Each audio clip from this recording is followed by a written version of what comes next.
I am a clothing boutique. I'm just strictly doing sales on TikTok, but there is no mechanism or no conversation on my end about like, hey, you guys need to get on my email list because of X, Y, and Z. And then you start sending them emails. You are then relying on the person to show up again on your TikTok page. Hey everyone, welcome to the S.O.B Marketing Podcast, where we celebrate the S.O.B that you are, and if you haven't figured it out yet, we mean small-owned business. We don't mean S.O.B. Listen, we know that as a small business owner, you are working hard on the daily to keep your business fully operational while trying to promote it. And while some days it may feel like the business is owning you, if we're being honest with each other, I bet you would admit that you wouldn't give up the insanity for anything. Our commitment here at the S.O.B Marketing Podcast is to give you the real talk, what works when it comes to advertising, marketing, promoting your business, and then what doesn't really work. And Chelsea and I promise to always keep the conversation real. S.O.B, small-owned businesses, welcome back to the S.O.B Marketing Podcast. I'm here with my beautiful sister, Chelsea, and we are ready to just kind of talk all things marketing. So hopefully you'll get some good information and tips out of this discussion here today that you could go and apply into your small business to get it growing and to promote it a little better. And so, Chelsea, tell us, please, what we're going to be talking about today.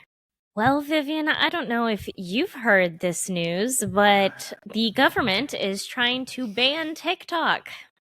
Dun, dun, dun. Oh, no. Gas. Vivian, Vivian, let me ask you, do you think they'll actually ban it?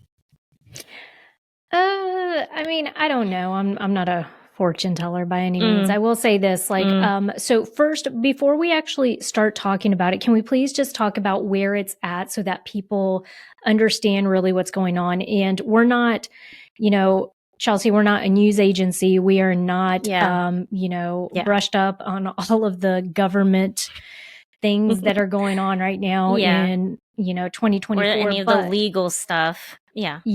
Do not come to this podcast for legal information because it's going to be wrong. I'm telling you, it's going to be wrong. Absolutely. Okay, so basically, the U.S. government, we are in the United States. Let me clarify that too, just in case you're not in the United States. In the United States, Congress has passed a ban for TikTok. Now, it is either a ban, like TikTok can't be in the United States, or they have to sell to a U.S. company. Basically, the problem is it's related to China. Will it pass through the Senate? Who knows? I don't know. We're not politicians or government-related talkers. Is that a term, government-related talkers? Like, what kind of is that an official job description or job title? You know what? It is now, and we don't have it. So the interesting part to your point on that is there is basically, so there's a way for TikTok to continue. There's just something that has to happen in order for that. So TikTok could very well stick around if somebody here in the United States chooses to purchase it. And there has been a couple of ideas floated around, or, it's just hearsay. People, so-and-so said that they would buy it or whatnot. If that actually comes to fruition, we'll see. So you might be wondering, okay, Chelsea, Vivian, I know this is going on, but why are we talking about it on a marketing podcast? I think for small business owners, this is a really big deal. But let's talk about why it's a really big deal, right? TikTok has been a huge platform for small business owners. I mean, according to an Oxford economics report, TikTok has contributed $24.2 billion with a B, dollars to the U.S. economy in 2023. And this number is from specifically small to mid-sized businesses. So those are the people who are going to be affected the most. Yeah, I agree with you. I think the beauty of TikTok, that's why small businesses have considered it. And it's funny because I feel like a couple years ago, even let's say 6 years ago, small businesses were kind of like, oh, TikTok, like, I don't know, can I use it in a professional way to promote my small business, right? Instead of just viewing it as a platform where teenagers are getting on there and sharing funny videos, stuff like that. And I think to the credit of small business owners is they figure out a way to leverage this type of relationship building or community into actual sales. And so for one, you'll see a lot of the clothing boutiques use this. They're doing it on Facebook Lives. They're doing it on TikTok with the correlation of using that TikTok shop. So selling stuff in the comment section, they'll show up live on a certain day. That gets their community used to showing up on that day. And the sole purpose of them showing up is to spend money, because that's all they're doing is they're trying on the outfits, and they're saying, hey, if you love these platforms, this is product X, Y, and Z. This is how much they're going for. Type the word platform and, we'll send you an invoice and you'll pay it. I got to ask, Vivian, do you think TikTok is actually going to get banned? Like, just your opinion. Yeah, I personally, I just don't. Sorry. What's so funny? I'm going to call you out for this. You just asked me a question. You're like, let me answer the question. No, but tell me what your thoughts are. Where were you going with that? Well, my thing is, like, I just don't see it happening. It's been such a great thing for our economy that I don't think in their right mind that the government would actually ban it. Now, are they in their right mind? No comment, so I don't know. But I think, in my personal opinion, they'd be stupid to ban it. Yeah, so interesting thought. Whether it's because of a ban or whether it's because we know for a fact that over the next few years, TikTok usage may increase or it may decrease. And the reason I say that is this. As small business owners, the one thing we can rely on 110% is there's always going to be a change in consumers, especially right now with how quickly AI, technology, all of that is evolving. The way we consume, we buy things, all of that is changing drastically from month to month, year to year. And so TikTok is great right now. Is that going to be the case here in 2 years? Probably not, because there's probably going to be some other form of community that springs up that everyone's going to start to kind of pivot towards. That's not to say, I mean, look at how long Facebook has lasted. Okay, MySpace did not last that long. True. All right. So each of these platforms have a shelf life eventually, unless they do something where, like what Facebook is doing, where they're trying to now build this whole like meta universe, because they understand Facebook has a time clock attached to it. It's a countdown clock. And there's going to come a point where Facebook just isn't going to be as effective in getting people on the platform, staying on the platform. There's going to be something else. And so I think as small business owners, what's interesting to me is we're kind of all up in arms right now because there might be this ban, and rightfully so, because I think for me, the reason it rubs me the wrong way is I feel like they don't do this stuff when it comes to television. They've never talked about banning television or anything like that, which television, the one... There's a sentence I keep hearing with these politicians and with people that are talking about why TikTok is so bad. They're saying people are concerned over the how addictive TikTok is. Okay, well, you guys sit there and talk about Netflix, binging Netflix, and nobody is up in arms around that. Yeah. Right? And so my thing is like, don't cloak this in something that it's not really about. The only reason that they're really trying to ban this is because they can't control it. They can't. And I'm not saying that's good or bad, because, you know, I think it's smart that we allow something that China control? I mean, I don't know. But my whole thing is the only reason this discussion is coming about is because the government cannot control it. They can control television stations. They can control all that. Mm-hmm. They're not concerned with how much time you're spending on this platform. Mm-hmm. That doesn't, otherwise, great. Okay. Hulu's gone. Netflix is gone. You would have to ban anything that's addictive. Yeah. Yeah. Sorry, that was my little rant. I was about to say, we just dipped a little toe into Vivian's psyche there, which I love. But no, you make a really great point, because yes, with all of that stuff, but I'm going to go back a little bit. You made a really great point when it comes to, yes, right now, TikTok is very effective. Is it going to be in the future? Right. And that's really why we're talking about a TikTok ban today on a marketing platform. Because yes, this is a way for you to promote your small business. This is a great example of why you cannot have all your eggs in one basket. Absolutely. The social media platforms, for whatever reason, kind of generate a different response from small business owners. You hear a lot of this, and we've talked about this plenty on this podcast, Chelsea. You hear a lot of the phrases like, it's free advertising. It's not free, y'all. You're still spending time and effort in putting these reels and these videos and stuff together. So it's not free. It's taking up your time. The other one is, it basically allows me to get in front of people. So does every other advertising and marketing medium. Okay. The thing is, so it's use them purposefully and understand their place, but you cannot make them your entire business, because the second that they decide to cut something off, then what are you left to do? You don't even have a plan B. So I think that's where Chelsea's going with this. You need to have, hopefully, the website and stuff that you're doing outside of all of this isn't your plan B. That should be your plan A, because that should be your primary, purpose and focus.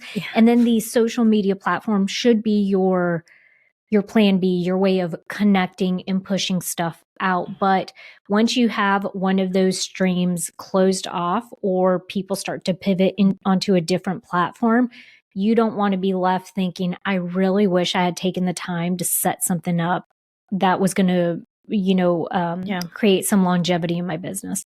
Absolutely. And don't get us wrong, like TikTok is great, especially if you're catering to a younger generation, because that's the app they're on. I mean, I'm not sure if I've shared it on the podcast, but I know on our social media I've shared it. But Gen Z is using TikTok and Instagram to find local businesses to shop at. So we're not saying stop using TikTok. We're just saying that you need to have multiple streams. You need to be marketing in multiple ways to bring people to point A, which is your website, is those platforms that you control. Maybe it's an email list, whatever it be. It needs to be something that you are the sole person in charge of, and you're bringing people to it from multiple streams. Because if one stream shuts down, if TikTok gets banned, you need to easily pivot, not everything breaks down. Absolutely. And you're missing really good opportunities. So let me make this point. Chelsea mentioned an email list. If you're thinking about strategy and how you're leveraging TikTok, one of the things you're not doing is, let's say you're selling on TikTok right now, but you're not trying to get people onto an email list that you own and nurture them from there. So let's say I am a clothing boutique. I'm just strictly doing sales on TikTok, but there is no mechanism or no conversation on my end about like, hey, you guys need to get on my email list because of X, Y, and Z. And then you start sending them emails. You are then relying on the person to show up again on your TikTok page. And for some of these accounts, they do this beautifully. They do create a big sense of community. And when people start to follow them, they consume a lot of their videos.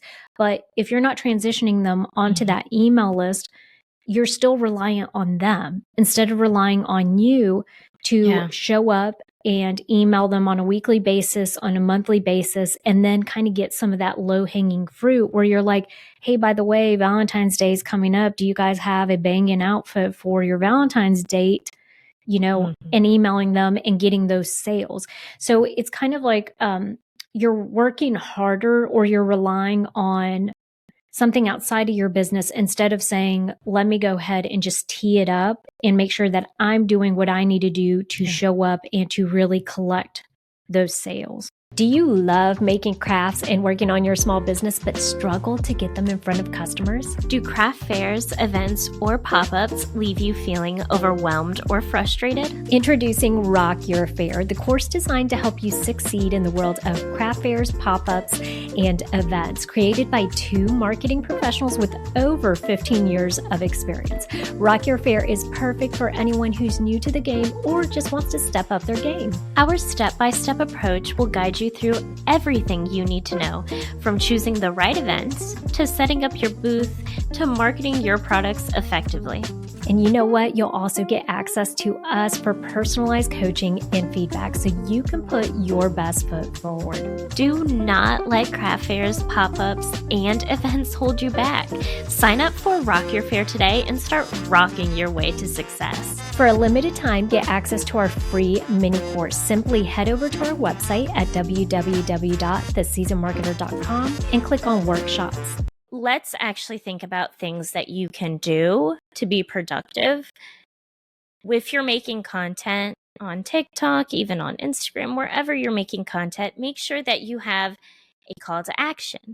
Make sure you have lead magnets. Make sure that you're leading people into funnels to pull them from these platforms and put them into your own platforms. I think also when you're creating these videos, don't forget to intermittently remind people of where else they can find you. Like, yes, they're probably consuming TikTok quite a bit because, of course, it's addictive according to the government. Like, y'all have no self-control. All you do is watch TikTok all day. So the thing is, yes, they're spending a lot of time on the platform, but they also go off of the platform, right? And so that's where it's really important to remind them, like, hey, if you want to see a full listing of all my products, go to our website. Because that's the other part of it, is in order to use, whether it's Instagram Shop or TikTok Shop, what it requires you to do is actually upload the products onto their platform. And so it may be that you're not selling your full inventory on there or your full product selection because, for one, that takes time to upload that stuff. But just reminding them, hey, if, for whatever reason you're surfing the internet, give them a reason to go on there and also check out your website. We talk about lead magnets a lot, and we've done an episode on lead magnets. Just to touch upon it, it's basically when you provide something of value to your audience so that you can start building that relationship, and most likely so you can get them on an email list. Great example, we have a free training course for our Rock Your Fair course. So we have like a free mini workshop that you can download. It's free. The only thing we ask is for your email address because we want to start building a relationship with you. So thinking of creative ways to come up with lead magnets and finding ways to promote them on these different social media platforms, great idea. Yeah, one of my favorite lead magnets, it's turned into my favorite form, is a quiz because it's worked magic for us. And so you can create, let's say that you're a beauty expert or maybe a massage therapist. Okay, this is kind of random, but let's say you're a massage therapist and you're trying to promote a new offering that you have. You could create a quiz to be like, hey, would this type of massage be ideal for you? And so let's say that it's known. There was one massage I got, Chelsea, probably the best massage I've ever received in my life, was actually it was called a executive massage. And it was specifically for people who sit for a long time at their desk. And the reason it is because it focused on the areas where most people would, it hurts if you have bad posture, which most people do. So it worked really Yeah. well for me. But if you have something very specific like that, I had never heard of that before. Let's say she's marketing that. Well, she could create a small 5-question quiz that says, hey, would you be ideal for this type of massage? Would this, work for you? And then you ask them certain questions. And then at the end of the quiz, it tells them, yes, this is perfect for you because of X, Y, and Z. Or no, I recommend this other massage based on the answers or responses you gave. So there are things that you can do like that, that sometimes you just have to get really creative. Downloads, I think, are the go-to for a lot of people, right? So you could create a download of some type, but I think you can definitely think outside the box and find something that best suits and compels somebody to really want to give them your email address or their email address. I love that. I really love the quiz example. I mean, let's be honest, how many of us are doing BuzzFeed quizzes still? Majority of us. I'm pretty sure. Well, and the beauty of it is that if it's done the right way, you've then given somebody something really useful. I've seen a lot of coaches do this with giving them personality types. Okay. And so one of the ways we did too, we actually have 2 quizzes. One of the quizzes that we have that kind of funnels them into a Rock Your Fair course kind of funnel is we have one that's asking, what is your vendor personality? Because if you're a vendor at these markets, the way you show up kind of tells you something about your vendor personality. And so what we did was we found like 4 different personalities that people could fit into.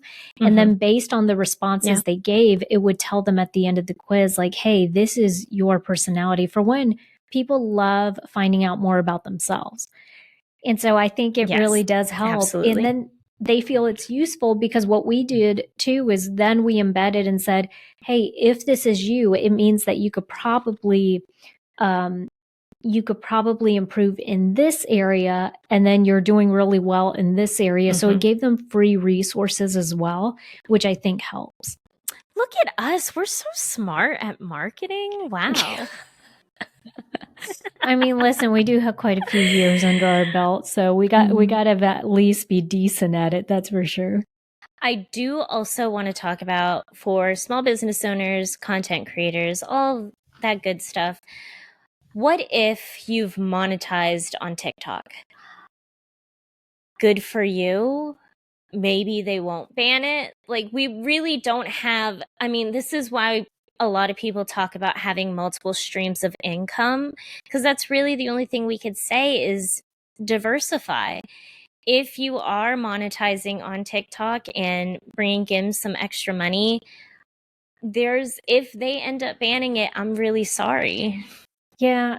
I mean, I'm sure there's going to be, just like with anything else in your business, there's got to be a succession plan. Succession plan. Okay. Do you know what I'm trying to say? You have to be thinking about what's next. Okay. And I'm going to take it back old school, you guys. It's called a SWOT analysis. Do y'all remember these? Chelsea, what does SWOT stand for? I hated them. Strengths, weaknesses, opportunities, and threats. Yes. And real quick, this is kind of random, but my friend the other day was talking to me about how her therapist made her make a SWOT analysis on herself. Interesting. I just thought that was really interesting. I don't know how it went. I didn't ask. But what would the threats be? I don't know. Well, see, and that's what she was saying. She's like, I don't actually know how to do this. Like, how do I fill this out? Like, I get it. The strengths and weaknesses, I can, whatever, you write down your strengths and your weaknesses. Easy. But yeah. Opportunities for what? Opportunities for growth?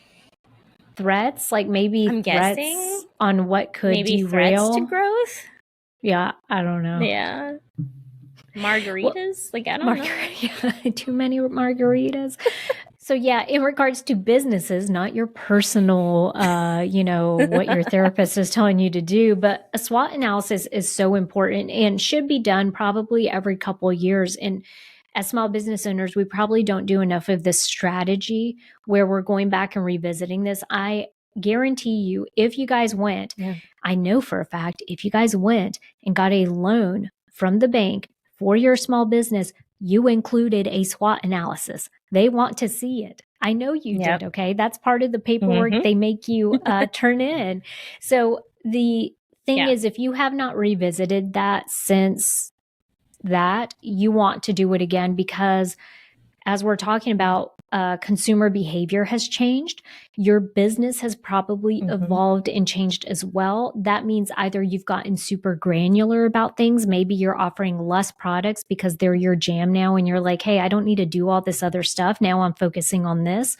Or maybe you've added more products and services to it because you've seen opportunities as the years have gone on.